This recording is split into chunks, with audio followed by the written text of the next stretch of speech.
Hello students, প্রতিদিনের মতো আজকে আবার আমি হাজির হয়েছি একটি নতুন ভিডিও নিয়ে। আজকে আমি আলোচনা করব সিক্স সেমিস্টার ডিএসই হবে এটা ডিএসই পলিটিক্যাল সায়েন্স এর সিলেবাস নিয়ে।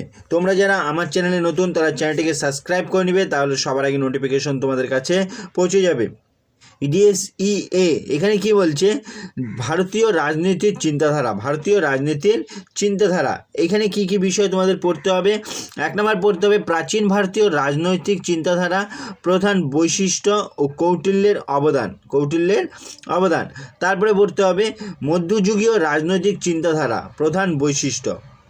তারপরে পড়তে হবে 3 নম্বরে পড়তে হবে ভারতীয় জাগরণ এবং আধুনিকতার জন্ম, রামমোহন এবং সৈয়দ আহমেদ খান এবং জাতীয়তাবাদের ধারণা, বঙ্কিমচন্দ্র, তিলক ও রবীন্দ্রনাথ ঠাকুর। এই বিষয়গুলো সম্পর্কে তোমাদের পড়তে হবে।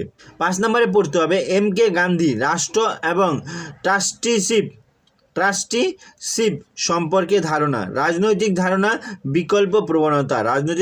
বিকল্প প্রবণতা।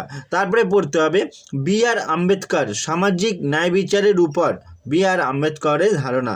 তারপরে কি বলতে হবে MN রায়, রেডিক্যাল হিউম্যানিজম। তারপরে পড়তে হবে নরেন্দ্র দেব, সমাজতন্ত্রের অবদান। এটি পড়তে হবে ডিএসই এ।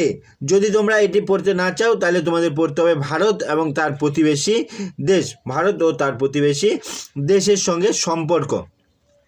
এখানে পড়তে হবে ভারত ও পাকিস্তানের সম্পর্ক, ঔপনিবেশিক উত্তরাধিকার, ভৌগোলিক এবং কৌশলগত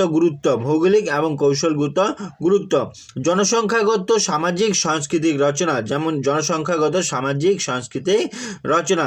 তারপরে পড়তে হবে প্রাকৃতিক সম্পদ। তারপরে পড়তে হবে উন্নয়ন, গণতন্ত্র এবং একনায়কতন্ত্র। তারপরে পড়তে হবে ভারত ও পাকিস্তানের পারমাণবিক নীতি। তারপর পড়তে হবে কাশ্মীর প্রশ্ন। তারপরে পড়তে হবে সহযোগিতা ও সংঘর্ষের ক্ষেত্র।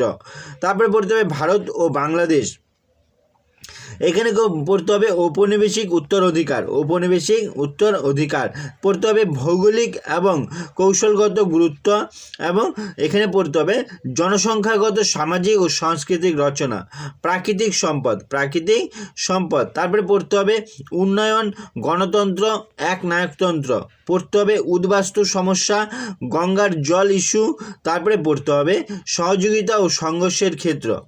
তারপরে পড়তে হবে 3 নম্বরে ভারত এবং শ্রীলঙ্কার সঙ্গে সম্পর্ক, ভৌগোলিক এবং কৌশলগত গুরুত্ব পড়তে হবে, জনসংখ্যাগত সামাজিক ও সাংস্কৃতিক রচনা পড়তে হবে, প্রাকৃতিক সম্পদ পড়তে হবে, উন্নয়ন এবং গণতন্ত্র পড়তে হবে। তারপরে পড়তে হবে তামিল প্রশ্ন। তারপরে বলতে হবে সহযোগিতা এবং দ্বন্দ্বের ক্ষেত্র, ভারত ও নেপালের সম্পর্ক, ভারতের সাথে ঐতিহ্যের সম্পর্ক পড়তে হবে।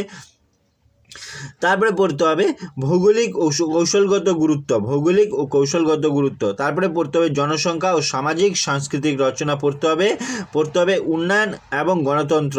তারপরে পড়তে হবে সহযোগিতা ও সংঘর্ষের ক্ষেত্র। এই বিষয়গুলি কিন্তু তোমাদের 6 সেমিস্টার পলিটিক্যাল সায়েন্সের জন্য পড়তে হবে। ভিডিওটি ভালো লাগলে লাইক করবে এবং বন্ধুদেরকে শেয়ার করে দিবে। আজকে এই পর্যন্তই, পরের ভিডিওতে আবার দেখা হবে।